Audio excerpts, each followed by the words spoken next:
You're listening to the Mobcast Network. A man who saved the universe, and in the movies he's Ming the Merciless's arch nemesis. But I'm proud to call him a friend and a great convention buddy. Sam Jones, everybody. Sam Jones. How are you, my friend? Good to see you again. Good to see you. We had the pleasure of we do a lot of these Comic Cons together. We do. And we did a local TV show on Thursday. Was it Thursday or Friday? It was Friday. Yeah. And it aired on the 9 o'clock news on Friday. And when I came in on Saturday morning, these two old dudes out front, like, hey man, you and Flash Gordon, man, you guys were really great on the news last night. Yeah. And but I was like, wow. If you get those guys are harsh judges, man. We must have been really good. We had fun. We got to improvise too, so we enjoyed that. Yeah. Ming does a lot of stand-up, as you can see. I do. He's a funny guy. I'm not that funny. I'm not that funny. I think we play off well each other. We should take this act on the road. So. That's right. And what a lot of people don't know, we do a lot of these cons together, but we hardly ever get to talk because we're at our tables, we're talking to you and taking pictures and all that. So this is one of the few times where you get to moderate the panel and do a lot of talking. I think they just put us together. They thought it'd be funny, Ming and Flash. I thought it would be funny. Yeah. If you go on the floor though, you'll notice we're at the exact opposite ends of each other. Like they thought we were gonna get into a fight or something. And that. No, that's my buddy Lou Ferrigno, myself. Yes. Yeah, you know about that story, right? Who wants to hear the? You want to hear a good story about him? I was wondering about that. Have you heard the story before? So what did you hear from the media? Fake news, what did you hear? All I remember hearing was fans had to break y'all up. That's all I remember hearing. Yeah, well, first of all, Lou and I have been friends for 40 years. We're in England. His table's next to mine, and we're signing. And two fans started to get in a fist fight in front of us. Notice I said fist fight as opposed to what? Hair pulling? But anyway, it was a fist fight, and we got up and broke up the fight. So the media, of course, wanted to embellish that, and they said that Lou and I had to fight. So what we decided to do was use that. And from that point on, which is 2 years ago, we decided to get our tables together to let the people think we're going to fight at any time. We sold a lot of tickets, it's wonderful. Yeah, that's a pretty good selling point. It's called marketing. Everybody. It is. And Ali Frazier. That's right. George Foreman. Rocky Balboa versus Ivan Drago. Yeah. Forget Dolph Lundgren. Yeah, forget those fights. Sam Jones versus Lou Ferrigno. That's a great ring card right there. Yeah, but Lou had the best answer. I think ESPN Sports Radio asked him. They said, "Well, what do you think would happen if you and Sam got in a fight?" And Lou said, "Well, if the Hawk and Flash Gordon ever got in a fight at a Comic Con, nobody would be alive." Nobody would be alive. Yeah, that's the end of the world right there. That's the apocalypse right there. That's it. Yeah. I think, as you mentioned, we do a lot of these cons together. I last saw you about 4 weeks ago. We're staying at a nearby casino this time, and the last time I saw you, we were ironically at another casino in Connecticut. That's right. Yeah, I remember I was walking. Terrific con. Terrific con, and I was walking to breakfast, and coming down the other end of the hallway, I see two hulking figures, you and Lou Ferrigno, coming down the other way, and you guys were just like, Ming, we were at the gym working out, where were you? And I was like, I'm on my way there, sir. Yeah, no, I was on my way to destroy some bacon and eggs. That's right. I would join you guys for a workout. It'd be a little intimidating, you guys bench pressing like 400. No, it's not what you think. What Lou? I thought the same thing. Okay. When I started, even though we've known each other for 40 years, he just started training me maybe a year ago, and I was shocked because it's not all that heavy weight. Right. Now it's lightweight. It's a lot of reps, and everything he does is perfect form. And it's only, check this out. Here's the catch. Only 5-second rest between sets. Okay, so, not like 90 seconds. Yeah, 5 seconds. His whole philosophy is get in, get out. So 30, 35 minutes, we're done, it's over. So Lou Ferrigno, the master of efficiency. Yes. All right. Well, it's funny, we had all these other actors in the gym, at the hotel gym, trying to get in on the workout. And they're barking at Lou, and Lou is saying, no, I'm training Sam. Everybody, get out of the way. It was hysterical. It was great. So they try to muscle in They try to muscle on your in. workout. Yeah. No, you can't do that. Sir, you have a question? Go ahead. We have a mic here. If anyone wants to ask a question, step up. If the mic intimidates you, just raise your hand and we'll be able to hear it. Well, first thing, just of course, naturally, a big fan of Flash Gordon. I grew up with it. I saw it in the theater back many moons ago. But I got 3 young men here who I brought into Flash Gordon. My son, my nephew, and his friend. So a big fan. And anyway, so I guess the question I have for you may have already been asked, so I apologize if it has. I heard, just from what I've read, is that they had signed y'all for potential sequels to the movie back in the day. Yeah. Did they have any, was there any rough drafts of a script for a sequel to the movie? And if so, what would it have been about? Rough story, do they know? So those 3 questions, no, yes, yes. No, I signed for 5 sequels. And, it's the nature of the business. A lot of times there's no rhyme or reason. It didn't happen. I mean, Flash Gordon itself, it became a huge hit in every country except America. And now it became top 10 in VHS sales. And now we call it what, DVD? Yeah, streaming, whatever, yeah. But yeah, it didn't happen. However, over the past 39 years, it's been bought, by reputable producers. They acquired the screenplay rights to do a sequel, and for whatever strange reason, they didn't pick up the option. I think the first one was Stephen Summers. He did Van Helsing, right? And then Neil Moritz, who did all the Fast and Furious. And now Fox has it, Fox Studios. A lot of times when they use the vernacular or the term, it's in development, it usually means they don't have the money. That's usually. But we're talking Fox Studios. So all I know is, as of right now, the updated status is that Fox has had the screenplay rights for 4 years. It's in development. And they brought in some huge names, Matthew Vaughn as a director, John Davis, a huge producer. And they decided to do it a unique way. And they had it figured out. They said, well, let's go look at a couple of brand new sci-fi movies. And they went to see Guardians of the Galaxy. And they said, oh my God, that's the way we wanted to do the new Flash Gordon. So right now it's on the back burner. That's all I can tell you. Yeah, Fox can't cry poor now, man. They got Disney money now. Of course they do, yeah. Yeah, I think these fancy producers, directors are great. They need you back, though. That's right. They need you back for sure. It'll be fun. It'll be fun. Yeah. Yeah. But it's the business is a funny entity, Even in television, even in network business, because movies, you're under unless you're independent, you're under the authority of the studio. Network, you're under for television series, you're under the authority of the network. And I've done I think I've been involved in 10 or 11 television series, pilots. Only 2 went to series. And some of the network executives told me, they said, Sam, the one show you did is the best we've ever seen, but because we had contractual obligations to other actors, we had to say no to your show and pick up. It's crazy. It's wild. That's why lately I've been doing a lot of independent movies, and all that really means is you're not under that regulatory environment of the networks. I'm sorry, of the studios. The budgets are lower, but your freedom is unlimited. Your creative freedom is unlimited. Yeah, it's a trade-off, right? Yeah, it is. You're getting to do what you want to do in your vision, but Sure. The budgets are typically lower. Did you get a chance to, as far as one of the things I liked about the movie was the sets. I loved how it had the retro feel. And in Flash Gordon. Yes. Oh yeah.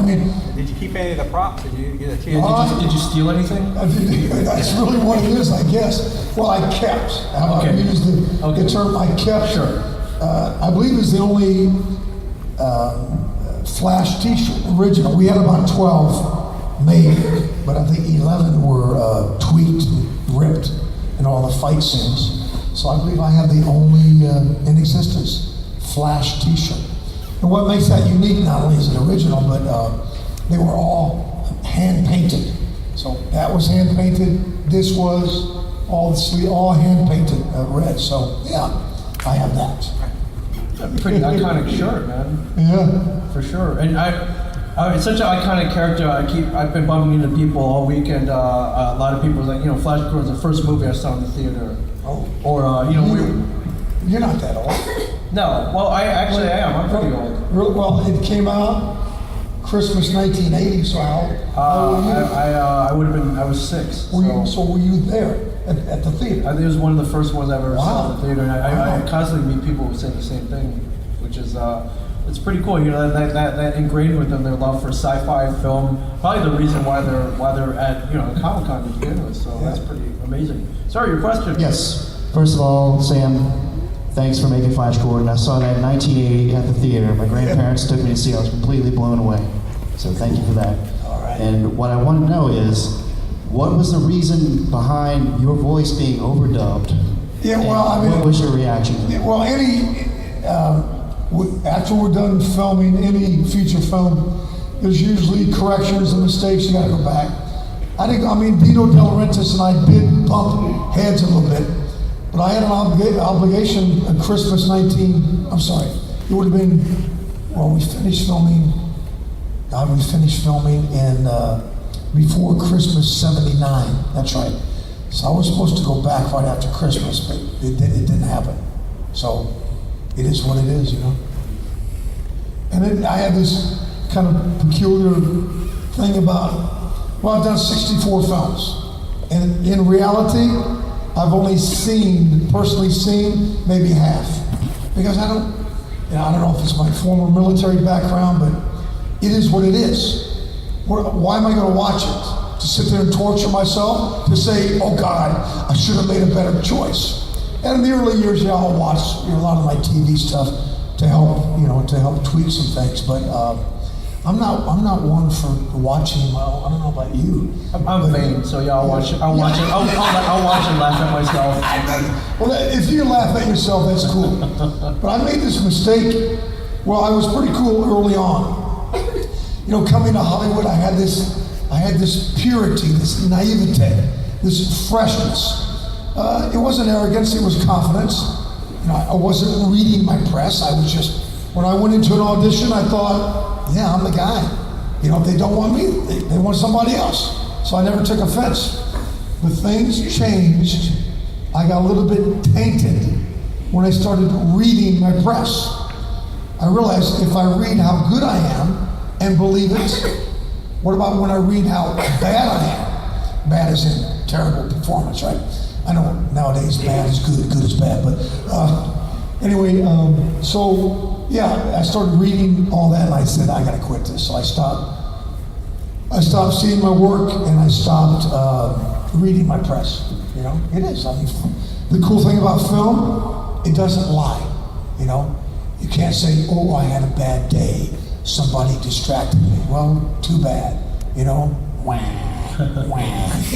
It is what it is, man. It's wonderful. Yeah. It's timeless. There's a great quote out there from the great movie Pee-wee's Big Adventure. I don't need to watch it. I lived it. Okay. Yeah, that's right. Yeah. How'd you get your start in acting? Was it pre-military? What branch of the military did you serve in? Marine Corps. Yeah. Oh, that's one of the toughest. Well, I enjoyed it. It's fun for me, My dad was Army, so I decided to go in the Marine Corps, Yeah, did you start? Maybe it's a challenge or something, I don't know. Have you been bitten by the acting bug before then? No, I joined the Marine Corps right out of high school, and I said, I'm going to be a lifer. I wanted to stay forever. So until I started playing Marine Corps football, and I said to myself, oh, I'm good, I'm really good. I think the NFL needs me right now. So I finished my time. I went to Seattle, where my grandparents lived in 1976, and I walked on the Seahawks camp. And after my tryout, I went up to the coach and he said, no, we don't need you. I said, okay. So that was, I was young, I was, 76, I was what? 22 or 21. And, yeah, that's right. But I was sort of devastated. You know, I was disheartened. But you know, here's the thing about failure, or having your feelings hurt, or maybe your dreams being, reversed or hindered. At the same time, if you can get over the poor me attitude, God always opens up another door. He really does.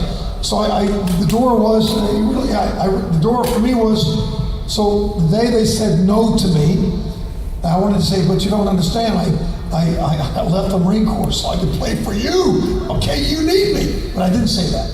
But the next day I read an article about Clint Eastwood, and that inspired me to go to Hollywood. Now that was 76, so he'd been in the business since 1955, so quite a while. Yeah, so I said to myself, and I don't know if I can accomplish what he had accomplished those years, but you know what? I want to go to Hollywood. I want to give it a shot. It inspired me, and I did. I gave myself parameters or goals. I guess my short-term goal was I had to progress every 6 months.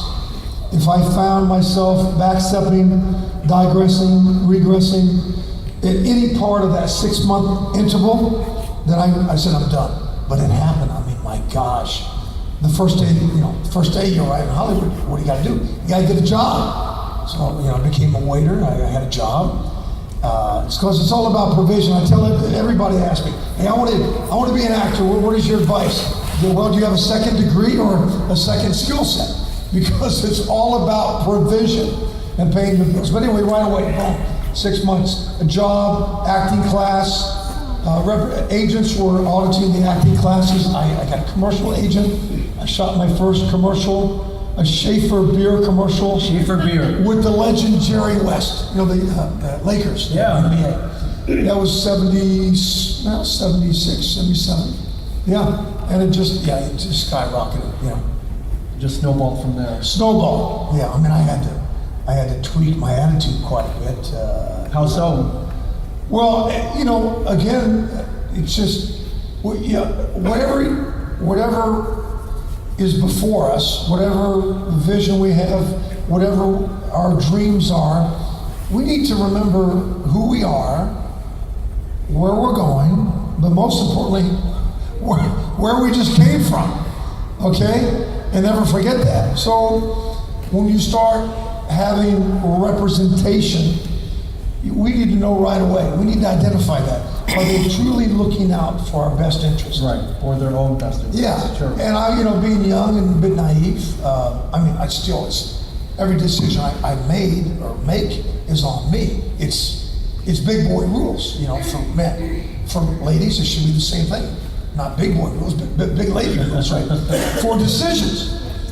But we have to learn, I didn't learn early that representatives, agents, managers, they work for us. Right. We do not work for them. And anyway, it took me a while to figure that out, And it's, I had my successes. Didn't really learn from that. I learned from my failures. Yeah, you always learn from a lot of failures. They hit a little hard. Yeah, a lot. But let me just say this: a lot of my failures were self-induced, which I found out later on it was self-induced. Okay, we can sit there all day long and point fingers and go, it was their fault, But it's usually self-induced if we're not listening to good advice, if we don't remember where we came from. Because Hollywood we got to get, I think we need to step away from Hollywood, whatever you think that descriptive line is. To me, right now, if you say, what's Hollywood? It's, it's business. It's about provision, nothing else. It's not about the image. What is the image anyway? 90% of the people could care less about your future. It's all short-term thinking. Now. What can I get now? But yeah, I had to. Thank God, I had to get over me, different phases of my life. I had to learn to, as I say, stop the baby talk, get over me, and move forward and stop blaming others. And that's sort of been my transition in life. So words of wisdom, everybody. Any kids out there, Sir, Devo, your question. Devo, yeah, that's right, yeah. Where's your hat? Okay, you gotta have your hat on if you're gonna ask the questions, man, come on. All right, your question, sir. I was only 3 in 1980, so I saw Flash Gordon on VHS a few years later, so I really enjoyed it. Yeah. I just wanted to know, when you learned that Queen famously, was doing the soundtrack to Flash Yeah. Gordon, what was your reaction to that? That's wonderful. And, Yeah, I was. And when you finally saw the finished product, Yeah. how did you feel that it fit in? Well, again, I in the beginning, when I found out, I thought, okay, well, they're going to compliment the movie really well. But in the end result, they brought tremendous value to the movie. And for the younger generation, which I just picked up that younger demographic because of Ted and Ted 2.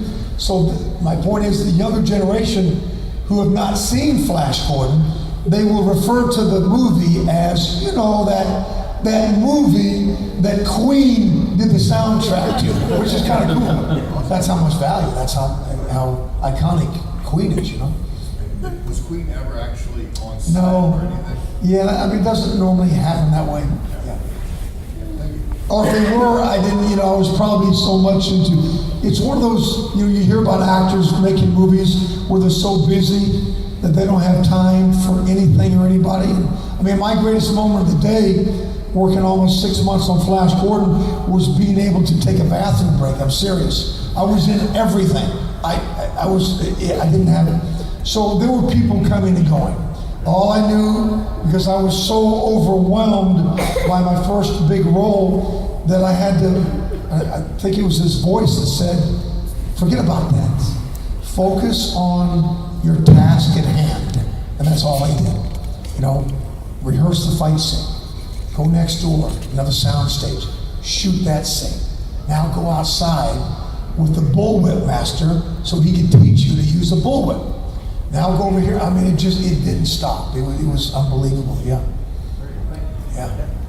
I just had, well, go ahead. You brought up Ted. I was wondering, how did Seth MacFarlane approach you about the movie? Well, in reference to some of the stories you heard, when he was how old, 6? How old? Yeah, 6 years He old. was 3, he was 6. He was 3, he was 6. I got a call. Hey, Sam, Seth MacFarlane. When I was 8 years old, I saw your movie. It changed my life.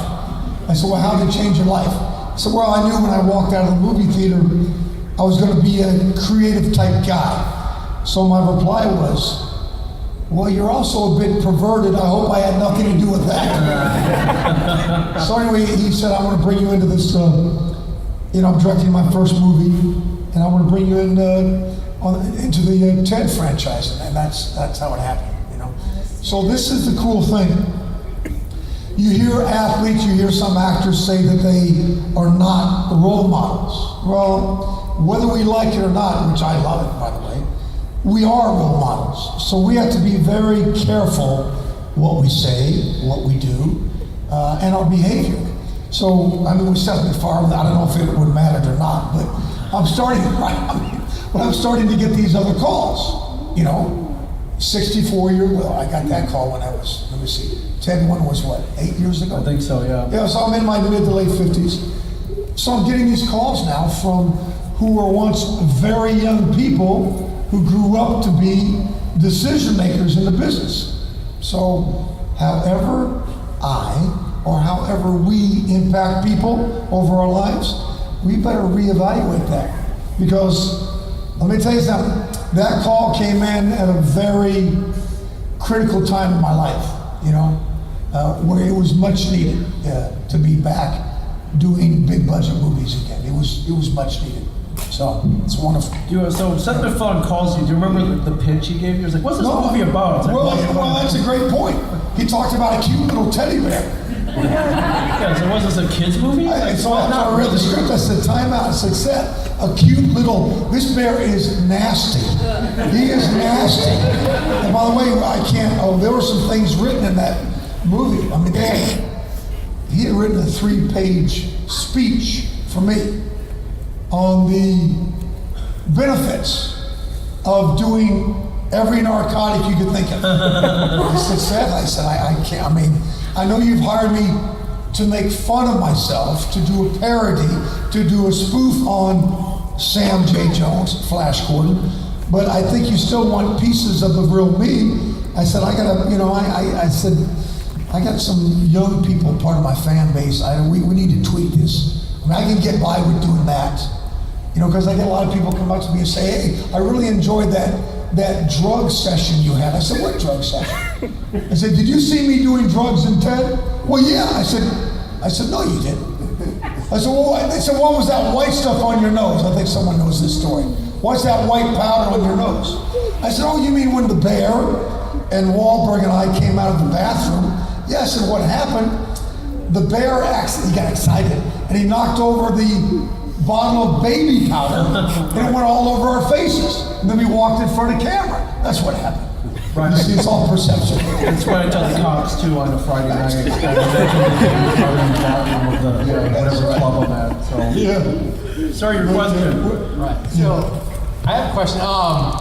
What was it like? I'm just interested in your perspective of working in the same movie with two, to me, it looked like completely opposite personalities. Brian Blessed and Timothy Dalton.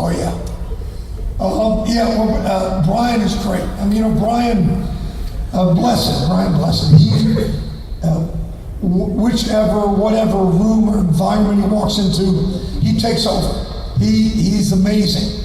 And when he's done taking over, you don't take offense because he has such this boisterous, iconic, but at the same time, you know, authoritative, but it's liberating because of the fun he has. And yeah, he's done that. I've done a couple panels with Brian, and he takes over. And I did a panel with Brian and Melody and myself, and it's our turn to talk, and he grabs the microphone and he starts to roam out there, and he gets into a 10-minute speech, right? And then every now and then he'll look back at us and he'll say, well, I'll use me, he'll say, look at me, look at Sam. Aren't they beautiful? Now back to me. That's Brian. And you love it. You love it. Yeah. Timothy was a bit more serious. You know, he comes from the classically trained, you know, but good, very good for what they did. But Brian's the guy. Brian is the go-to guy, you know, the king of the Hawkmen. Thank you. Sorry, your question. What was your favorite movie to work with? Well, my favorite project was The Highwayman. How many people saw The Highwayman? Okay, it was a television series for Fox and for NBC, and I loved it because you know, I'm an outdoorsy type guy, and so here we are. We're 6 months in the great outdoors of Arizona, and I'm dressed like Mad Max, like Road Warrior. I get to carry a sawed-off shotgun strapped to my leg, and I drive an 18-wheeler. And I'm working outdoors in the great high desert of Arizona. I mean, what more can a guy want, you know? I loved it, and that's my favorite project. I mean, there were times where it was 110 degrees during the day, and we're out in the superstitious mountains, and it's freezing, and people forgot to bring any type of, well, back then the heat lamps or whatever. And so we saw a couple of metal garbage cans, and we poked a couple of holes in them. I said, and when the director wasn't looking, we took all the wooden director's chairs and we chopped them up, put them in the garbage can, and set that puppy on fire. And we stayed warm while we were filming the series. That's fun, man. That's fun. Okay. That's real filmmaking. Yeah, no, That's real filmmaking. You know, you have Ben Affleck in his cushy trailer. That's right. Yeah. And you know, yeah, that ain't real filmmaking. Yeah. That's real Yes. filmmaking. Sorry, your question. I know you did a lot of security work in the past. Security work. Yes. You said security work. Yes, sir. Yeah. I wonder if you ran in real life, ran in any kind of Flash Gordon type situations where you had to be Yes. an adventure guy, Yeah. take charge. Well, there were a couple of few things. Yeah, for those of you that don't know, part of my transition in life, that's a great question, by the way. So when the movie business got really slow, I mean, it's normally, you know, they used to use this descriptive line, this vernacular called the movie business is always unpredictable. And I said, no, that's a lie. the movie business is always predictable that it will be inconsistent, okay? Really. So I don't want to get off on a rabbit trail, but so security. So my transition came to me when I really had a lull in my work career, in my acting career. So my wife looked at me and she said, "You know, you're a talented actor." This was 15 years ago. She said, "You're a talented actor, and I've been watching you wait by that phone for 6 months. It's not ringing. We have 2 kids in diapers, one just out of diapers. There's the door. You come back to this house when you're providing for this house." I said, "Yes, ma'am." So I walked, hey, thank God for good wives, man. Let me tell you, I was out that door. I was back in 3 hours. I had a construction job. A buddy of mine owned a construction company. So I'm in my late 40s. I don't care. This is easy. They're paying me to work out. That's how I looked at it. And but I knew I couldn't do this forever. And next thing you knew, I called a couple of former military guys and tell me about this high-end security you're doing. So they told me what I needed to do. It took me 4 months. I got what we call trained up in federal protective doctrine, the high-end stuff, Secret Service, ATF, FBI, all that stuff, to run protecting people in high-risk environments from kidnapping and assassination, primarily from Mexico. So I was asked to relocate to San Diego and help take over the cross-border security ops. And I loved it. The only disconcerting thing is you cannot carry weapons. Well, you can't. Americans can't carry in Mexico, but we have some nationals or dual citizens who can carry. But we're running hard in armored SUVs. So anyway, that happened, and for 13 years, I ran full-time. I mean, thank God I had a great supervisor who let me off a couple times to do movies. I mean, Ted 2 and other independent movies in between, and it changed my whole life.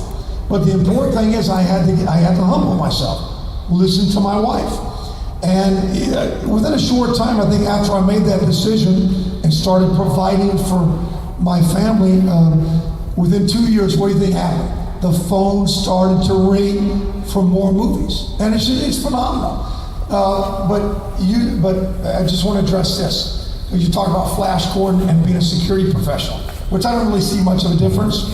But the horrible thing that could occur, and my biggest fear was being recognized by a VIP as an actor or Flash Gordon.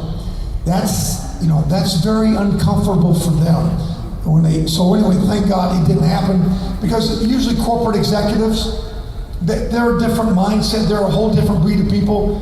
Their eyes are down on their laptop, on their phone. They're not really, and if they didn't even think it was me, they would dismiss it immediately, right? But one guy found out. This is a great story. Sorry if I'm No. This is hysterical. So I'm driving this chief financial officer for a huge multi-billion-dollar, a big Japanese company, and I had to drive him back into San Diego from the Mexican border and to his home, and he told me to take a different route. And anyway, he said, just pull into the parking lot of SeaWorld and let me think about it on where I want to go. So I pulled into the parking lot of SeaWorld, and there's a guy in the guard shack right there, that has the gate. The gate, right? So now on our armored SUVs, the glass is about that thick. Only goes down about like that, right? So I could tell by looking at this guy, he's looking at me. And I'm driving, the boss is in the back, and I see his countenance change, and he's starting to recognize me. He's going, right? And I said, I'm trying to yell, "Hey, do me a favor, I made the wrong turn. Can you just lift up the arm so I'm working right now, I'm working. Can you drive through?" And all of a sudden, he just shouted as loud as he could. Within 20 seconds, he shouted all the movies I've ever done. He went through them all. I couldn't believe it. Boom, boom, boom, boom, this. And I said, and then I stopped him. I said, "Please, I'm working right now, So he got all my credits out within 15, 20 seconds. And then he lifted the arm. And as we started to roll, forward, he shouts even louder, "I'm an actor too." Okay. The guy working security at SeaWorld. Okay. So as I pull out, it's really surreal right now, right? Because I'm thinking, oh God. I've already been a security professional for maybe 6 months, right? Been driving this guy off and on. And all of a sudden, it's dead quiet, and the CFO in the back says, "Sam, is all that true? Are you really Flash Gordon?" I said, "Yeah." I said, "Yeah, sure. I've done that for years, but I've been doing this." He said, "Thank God you proved yourself as a security professional, because if I recognized you, I would have said, no way you can protect me." Anyway, so that was So that was the sort of the icing on the cake, the fact that I was never recognized first as an actor before I proved myself as a security professional. Yeah. So now a lot of these corporate executives sort of use me as I'm still, what I do very good, but I'm sort of used as an ambassador a lot too.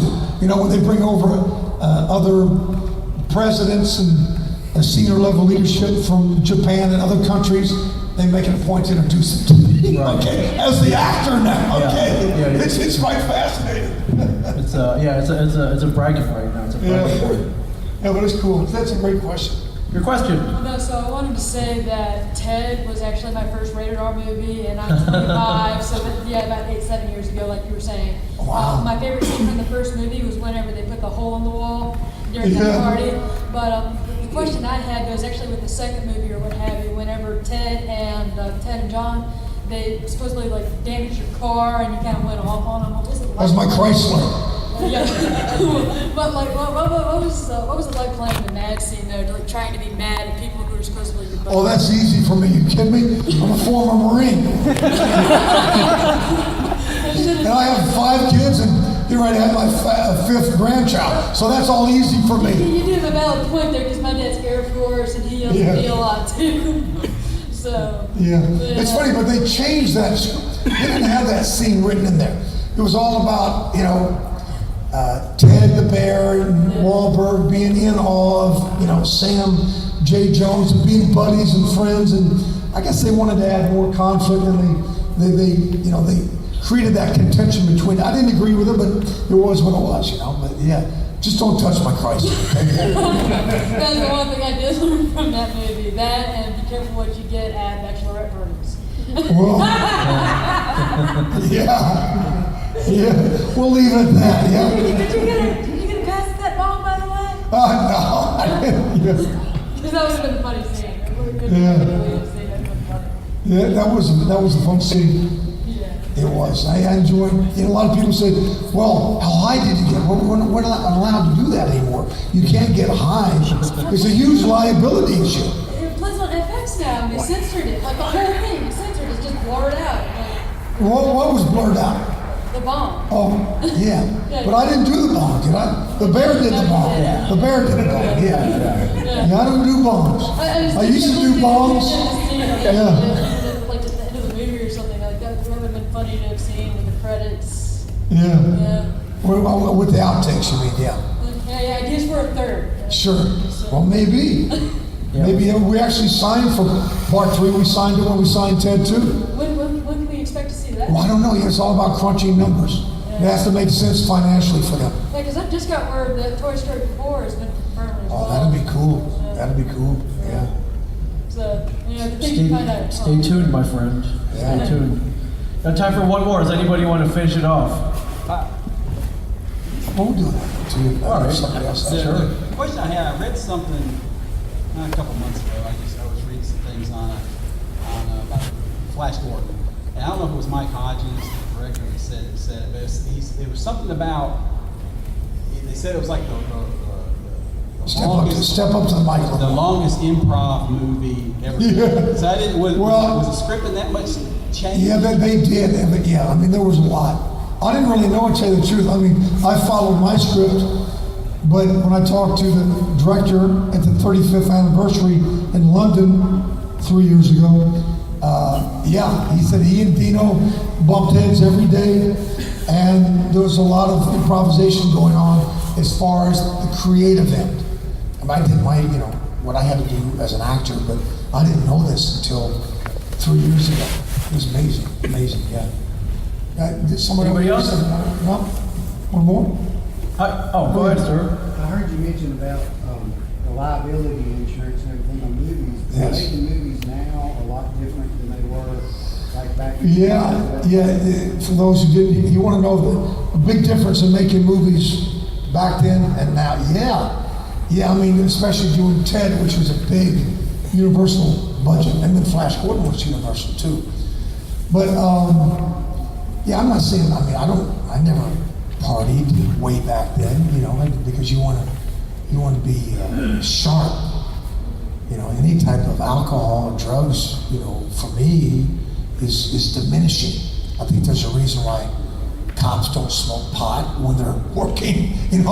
Fighter pilots and commercial pilots don't smoke pot. Okay, there's a reason for that. We're not sharp. We are diminished.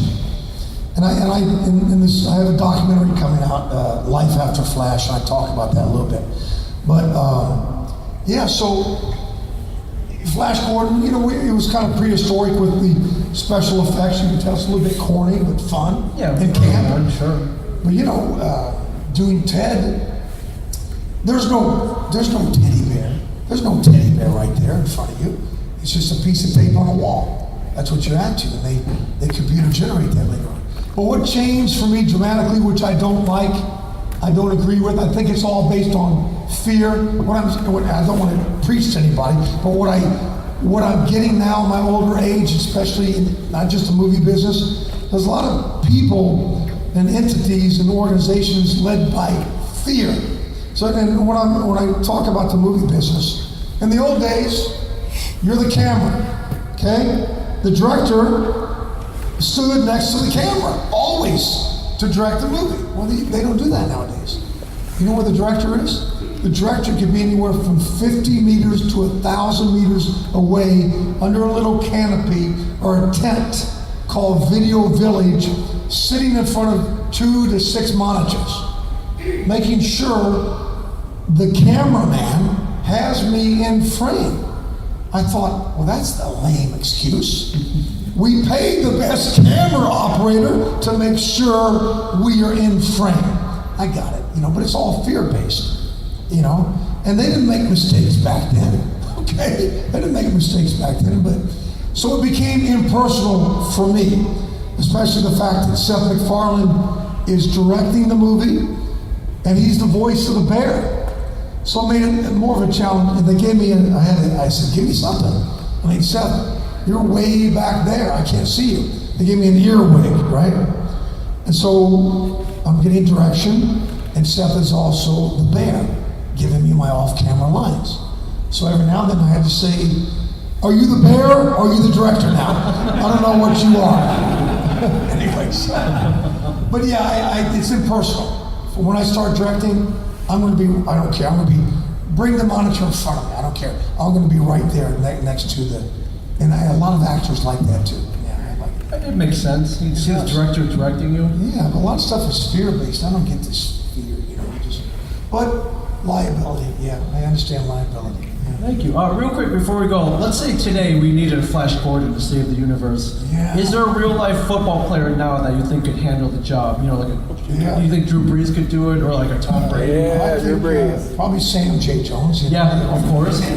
Football player. Well, I mean, anybody's capable. When I met with Fox and leadership, and they said, yeah, we'd like to bring you in. I said, great. Whatever you need me for. Flash, the dad, whatever. I can still do it, but you have to have that formula. Sure. You have to have the younger, good-looking guy and girl. You got to have that formula. And of course, you got to have the older, mature, senior guy who keeps the youngsters in order. As well, right? I think you're that guy for sure. Well, heck yeah, man. Yeah, for sure. So hopefully it happens.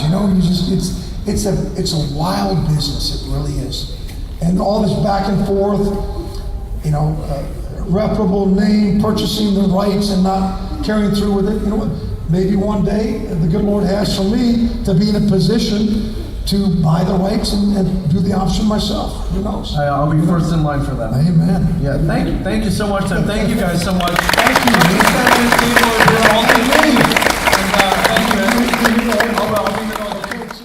Thank you for listening to the Mobcast Network.